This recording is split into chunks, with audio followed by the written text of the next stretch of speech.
Emily Carter stood outside the elegant restaurant, her hands trembling slightly as she held her 4-year-old daughter's hand. Lily was wearing her favorite pink unicorn hoodie, her curls still damp from the bath Emily had given her an hour earlier. Emily had tried explaining that Mommy had a special dinner tonight, but Lily had clung to her leg, tears streaming down her cheeks, until Emily couldn't bear it anymore. The babysitter had cancelled at the last minute. Migraine, the text had said, and Emily had no backup. Her parents lived 2 states away, and she hadn't been in this city long enough to build a circle of friends. She glanced up at the glowing sign that read Benedetto's, one of the most expensive restaurants in downtown Seattle, and sighed. This was supposed to be her first real date in nearly 3 years. She pulled out her phone and typed a message to the man she was supposed to meet, Ethan Cole, 43, successful architect. That's what his dating profile said. They'd been talking for 2 weeks, and he'd seemed patient, kind, even funny in that quiet way that made her comfortable. But now she was about to ruin it. I'm so sorry, but I have to cancel. Babysitter emergency. I'm really sorry for the short notice. She hit send and started to turn back toward her car when her phone rang almost immediately. Hello? She said, startled. Emily? The voice on the other end was calm, deep, and warm. It's Ethan. I just got your message. Where are you? I'm actually outside the restaurant, she said nervously. But I need to head home. My babysitter cancelled, and I can't find anyone else. Are you with your daughter? Ethan asked, his tone gentle, not judgmental. Yes, Emily admitted. I know this isn't appropriate for a first date, and I should have just cancelled earlier, but I was hoping... Bring her in, Ethan interrupted softly. What? Emily blinked. No, I couldn't possibly. This was supposed to be dinner, Ethan finished for her. And we can still have dinner. All 3 of us. I already have a table. I'll ask them to add a seat, please, unless that makes you uncomfortable. Emily looked down at Lily, who was crouched on the sidewalk examining a fallen leaf as if it were treasure. She thought of her quiet apartment, the microwave mac and cheese that awaited them, and the emptiness she'd grown used to calling normal. Okay, she heard herself say, but I'm warning you, she's 4, and she's not exactly fancy restaurant material. Neither was I at 4, Ethan said lightly. Come on in. I'll meet you at the door. Emily took a deep breath, squeezed Lily's hand, and walked inside. The restaurant was beautiful. Gold lighting, white linen tablecloths, and the hum of polite conversation. Emily felt instantly out of place in her simple jeans and cardigan, with her daughter in unicorn print and sparkly sneakers. The host's raised brow didn't help, but before the man could speak, someone stood from a corner table and waved. Ethan Cole was even more striking than his photos. Dark blonde hair, grey eyes, an easy smile. He wore a charcoal suit that spoke of confidence without arrogance. But instead of offering a cool handshake, he crouched down to Lily's level. Hey there, he said warmly. I'm Ethan, what's your name? Lily eyed him seriously. I'm Lily, I'm 4. And I like unicorns and pancakes. Unicorns and pancakes? That's an elite combination, Ethan said solemnly. You have great taste. Lily giggled, instantly won over. Then Ethan turned to Emily and extended his hand. And you must be Emily. It's really nice to finally meet you. His genuine tone made her throat tighten. I'm sorry about all this. I know it's not what you signed up for.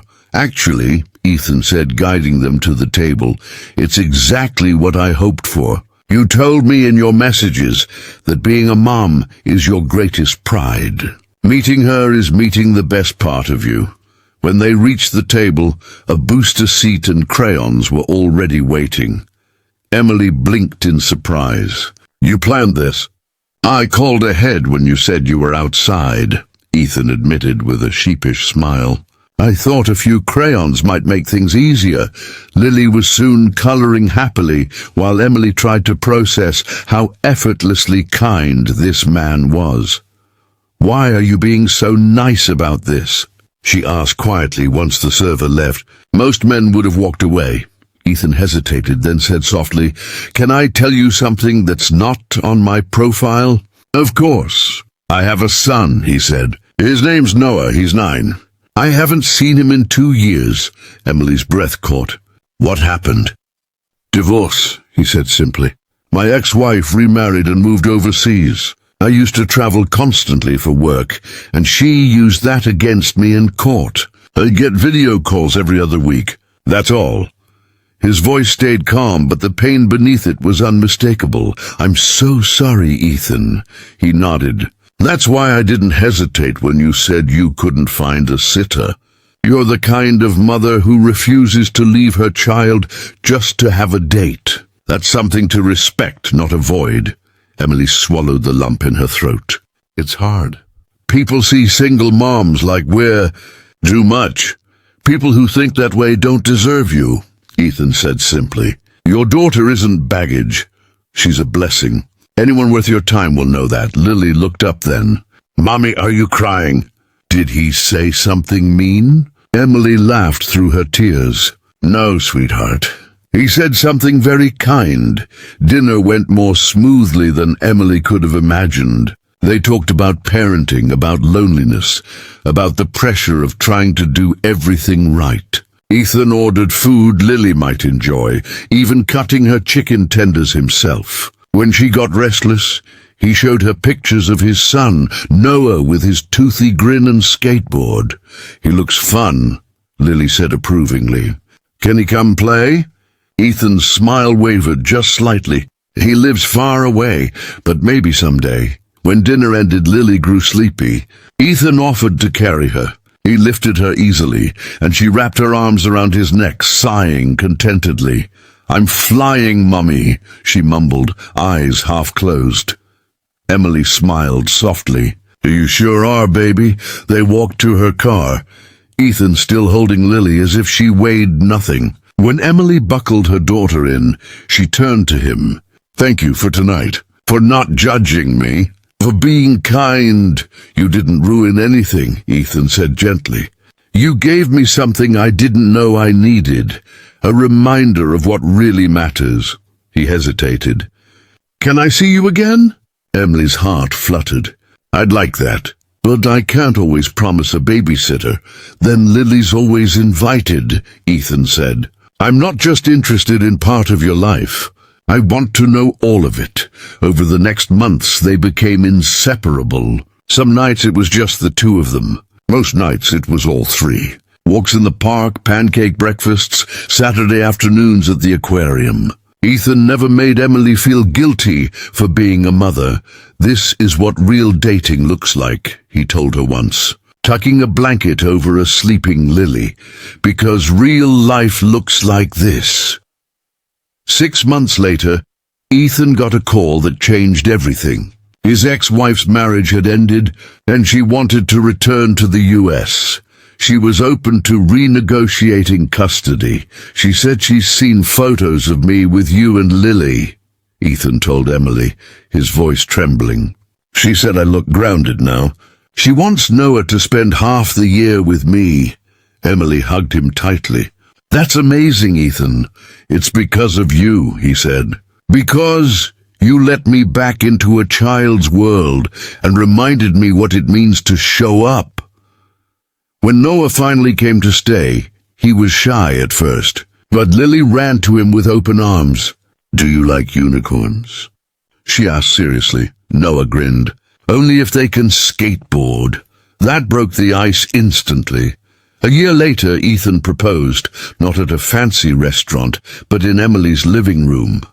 Noah handed him the ring box, and Lily wore fairy wings while sprinkling glitter everywhere. At the wedding, Noah was best man, and Lily was flower girl, tossing petals and bubbles down the aisle. In his vows, Ethan said, "You thought bringing your daughter to our first date would scare me away. But you brought me the missing piece of my heart. You gave me family again years later. When people asked how they met, Emily always laughed and said, "Because my babysitter cancelled." She'd tell the story of the man who didn't hesitate to say, "Bring her in," and Lily and Noah, now grown, would roll their eyes lovingly because they'd heard it 100 times.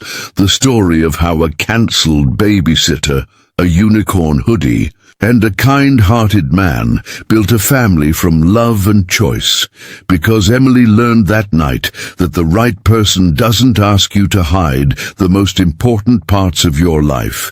They ask you to share them. They see your child not as a problem, but as a window into your heart. And when love is real, it includes everyone you love too.